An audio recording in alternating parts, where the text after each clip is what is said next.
मैं doctor A N Agrawal government PG college Sawai Madhopur से ये आज BCom part second income tax की क्लास ले रहा हूँ।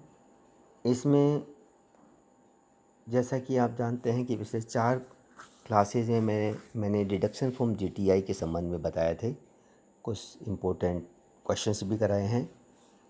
उसी कड़ी में एक 5th क्लास में आज ये ले रहा हूँ और इसमें कुछ इम्पोर्टेंट पॉइंट्स मैं बताऊँगा आप लोगों को। देखिए, क्वेश्चन है expense deduction under section 80EE। देखिए, एक सेक्शन 80EE जो है ये हाउसिंग लोन को प्रमोट करने के उद्देश्य से,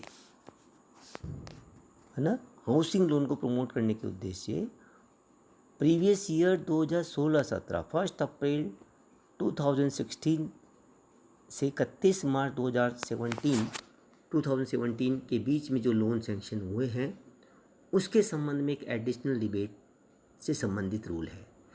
जैसे हम सेक्शन 24B में इनकम फ्रॉम हाउस प्रॉपर्टी में जो 2 लाख की रिबेट देते हैं, यह rebate in addition to that है। देखिए, वहाँ हम इनकम फ्रॉम हाउस प्रॉपर्टी में इट सेल्फ ही वहाँ इनकम में लेस कर देते हैं सेल्फ ऑक्यूपाइड हाउस के केस में, यदि इंटरेस्ट का पेमेंट हुआ है तो। लेकिन ऐसे ही हाउस के संबंध में यदि लोन 16-17 में वर्ष 16-17 में सैंक्शन हुआ है तो ये रिबेट अंडर सेक्शन 80EE आपको अवेलेबल है। तो इसकी जो भी कंडीशंस हैं, जो प्राइम कंडीशंस तो यही है कि यह लोन 1 अप्रैल 2016 से 31 मार्च 2017 के बीच में सैंक्शन हुआ हो। वैल्यू ऑफ द हाउस जो है, वैल्यू ऑफ द हाउस वो 50 लाख से ज़्यादा नहीं हो, यानी उसकी कॉस्ट जो है हाउस की 50 लाख से ज़्यादा नहीं हो। Amount of loan, sanction amount of loan 35 lakh से ज़्यादा नहीं हो। और ये बहुत इम्पोर्टेंट बात ये है कि जिस हाउस के लिए ये लोन सैंक्शन हुआ है, जिसके लिए रिबेट की क्लेम कर रहा है, उसके अलावा कोई हाउस, रेजिडेंशियल हाउस उसके पास नहीं होना चाहिए। जबकि 24B में इस तरह की कोई कंडीशंस नहीं थी।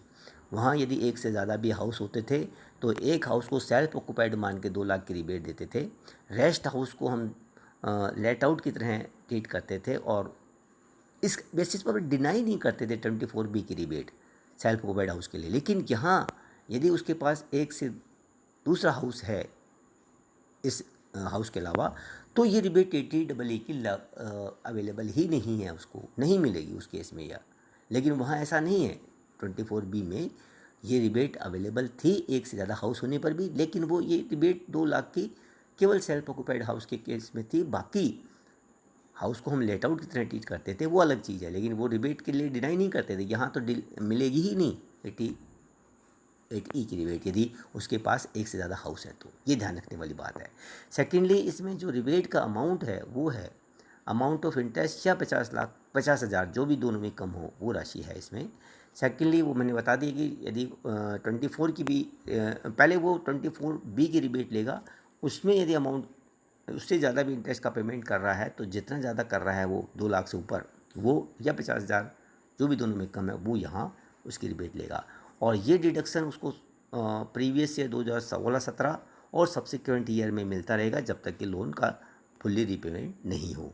एक बात और ध्यान रखने वाली बात यह है कि देखिए, हम यहाँ 16-17 प्रीवियस ईयर की बात कर रहे हैं, बुक में हो सकता है 17-18 असेसमेंट ईयर की बात कर रहा हो, तो वो अब दोनों में से कोई भी चीज़ लिखें, इतना अब आप लोगों को पता होना चाहिए, ये कंफ्यूज नहीं करेगी। ये प्रीवियस ईयर 16-17 लिखना है, yes, assessment year 17-18 and subsequent year जो भी आगे के साल हैं।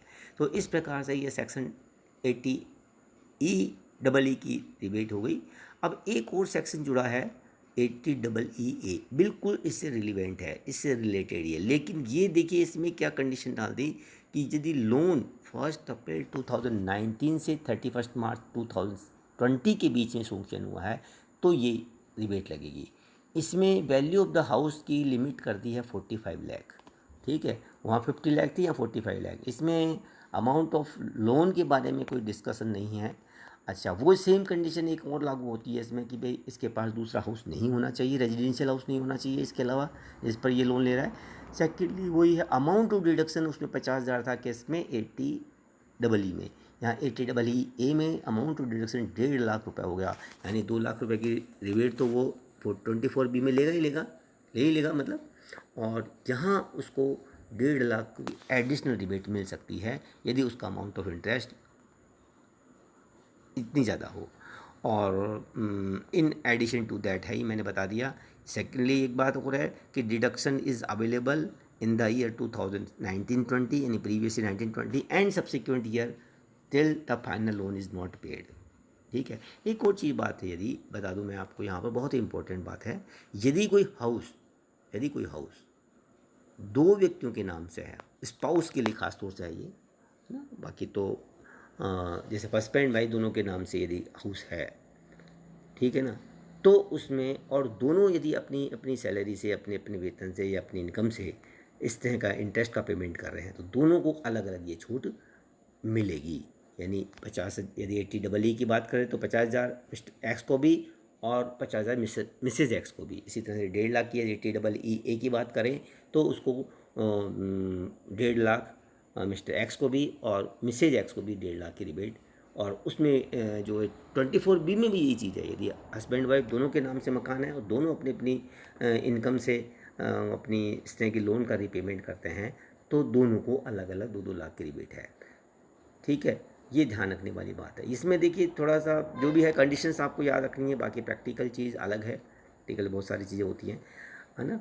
और देखिए एक और चीज़ बता दूं मैं आपको, 80EE की यदि रिबेट मिल रही है तो 80EE की नहीं मिलेगी। वैसे भी कंडीशन है कि इसमें 16-17 में तो 80EE की रिबेट कम मिलती है जब 16-17 में लोन सेंक्शन हुआ हो, और 80EE की रिबेट 80EE की रिबेट कम मिलती है जब 19-20 में लोन सेंक्शन हुआ हो, तो दोनों कंडीशन है। लेकिन यदि मान लीजिए कोई ऐसी सिचुएशन आ जाती है तो यदि वो 80EE की रिबेट ले रहा है तो फिर वो 80EE की रिबेट के लिए एंटाइटल नहीं होगा, दोनों में से एक रिबेट मिलेगी। हाँ, 24B दोनों के साथ में ले सकता है, वो कोई दिक्कत नहीं है।